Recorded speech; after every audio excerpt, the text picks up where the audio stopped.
Hi everyone, this is Sabrina. Welcome to the S Factor Studio. This is the Simon Says Stamp Little Gnome die. When I saw Ginger Pana embellish her star tags with this gnome, I thought it was so stinking cute. Ginger also linked a video by Amy Rice-Savvy, who is Prairie Paper and Ink, showing how these gnomes are put together. So when I got the die, I was trying to figure out if I could do something a little bit different.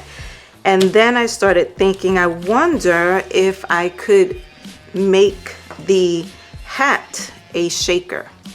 And so this is what I made. And I think these things are so fun.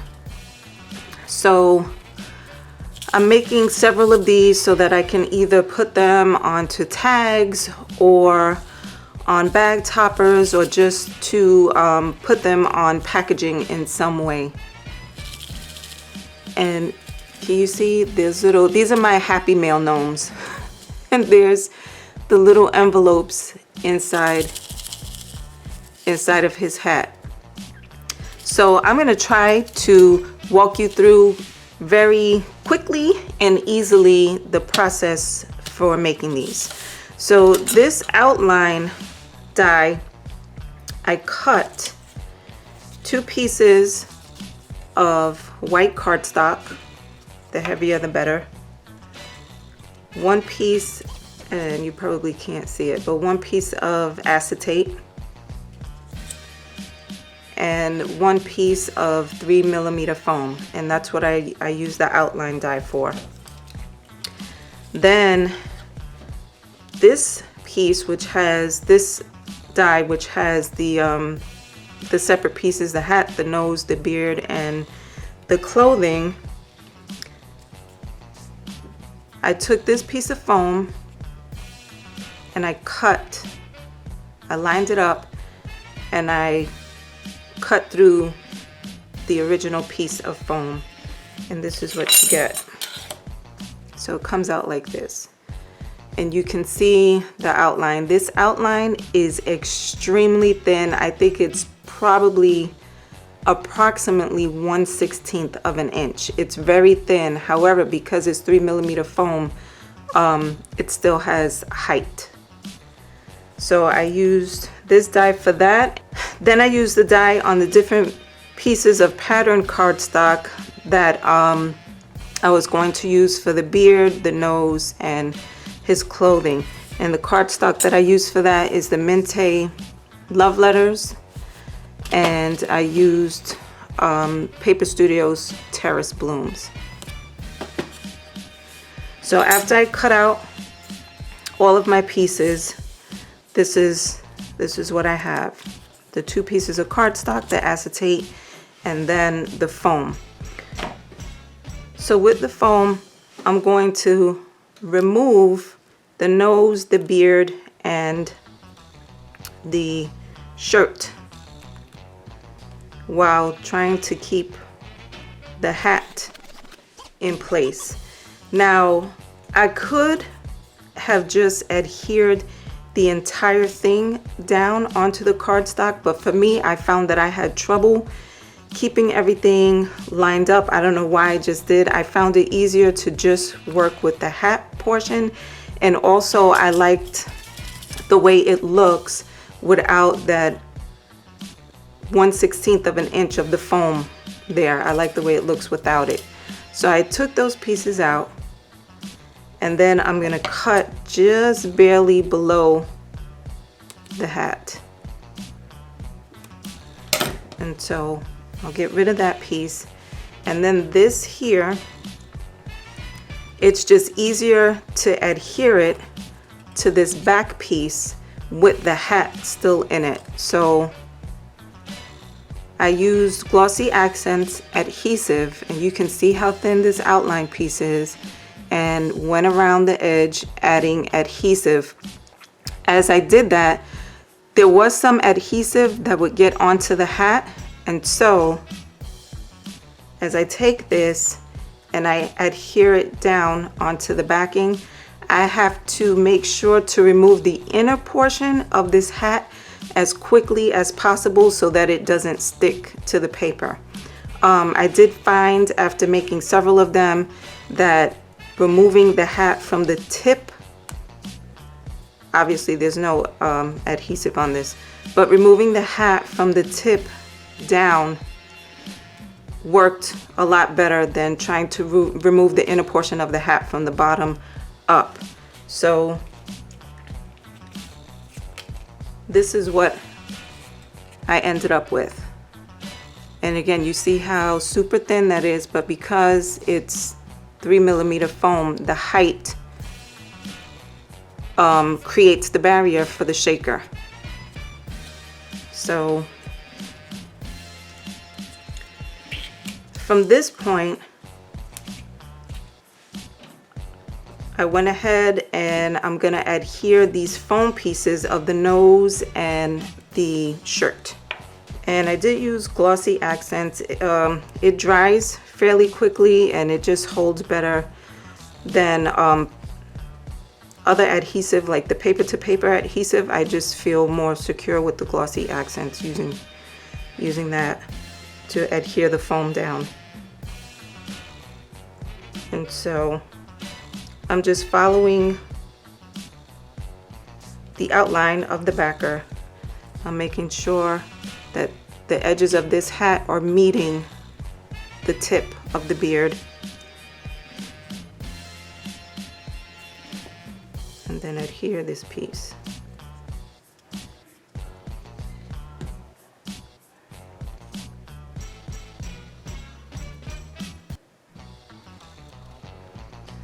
So these pieces create the bottom barrier for the shaker pieces. This is the outline barrier, and then this here, this creates the bottom.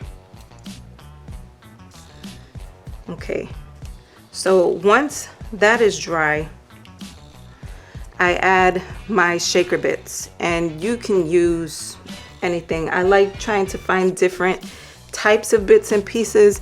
These are glass beads, 11, what is it, 11 over 0, so the 11 because they're tiny. These diamond dots are the perfect, I think, little bits to add into your shakers. I like the colors that have the little bits of sparkle in them to put into shakers. These micro beads by Recollections, I like to add those. And then this is also by Recollections, and it's like actual shapes. So you have stars, hearts. This one is just hearts and stars in different colors. And then I just recently hauled these little envelopes with the hearts. And so I fill this inner piece with my bits, my shaker bits, and then I take the piece of acetate and I cut again slightly below the hat because I want it to overlap. I want it to overlap over the nose to create a seal. And so cut that right there. And again, I apply my glossy accents. I have my shaker bits inside and I apply my glossy accents around the edges and then align this up as best as I can to create that seal. And it's actually not that hard to do because remember, the die is the same die that cuts the acetate and the backer. So it lines up very well over the outline of the hat. And so this is what I end up with. Next, I take the pieces of his nose and his beard and his shirt. And since I am not using the actual hat portion, since the hat is the shaker, typically I would do, you know, a flesh toned nose, but I left it whimsical, and I'm using the piece of the nose that actually matches the shirt. And then I'm just gonna adhere these down, again using the glossy accents.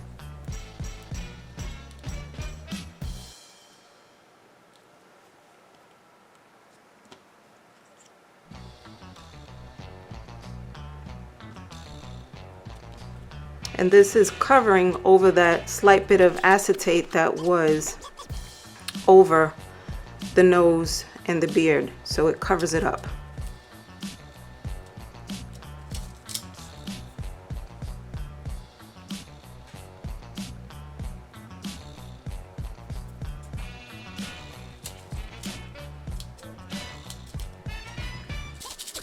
And there you have it. I think this is so cute, especially with those the little letters inside.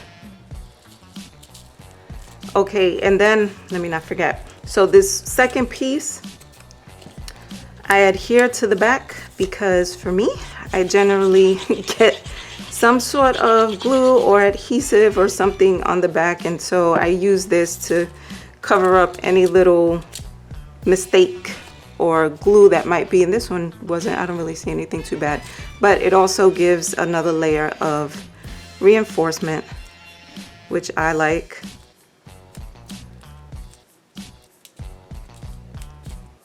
And so there it is.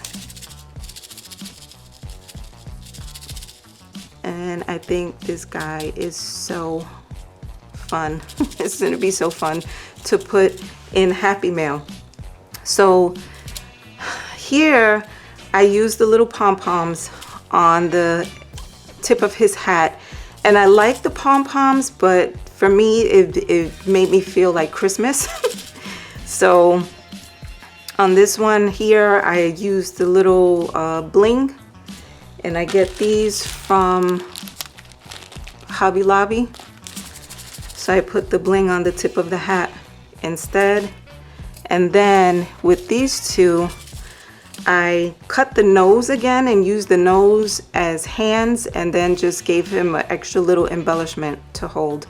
So that's the little heart that says love. And then this one here, he's holding a little letter, Happy Mail.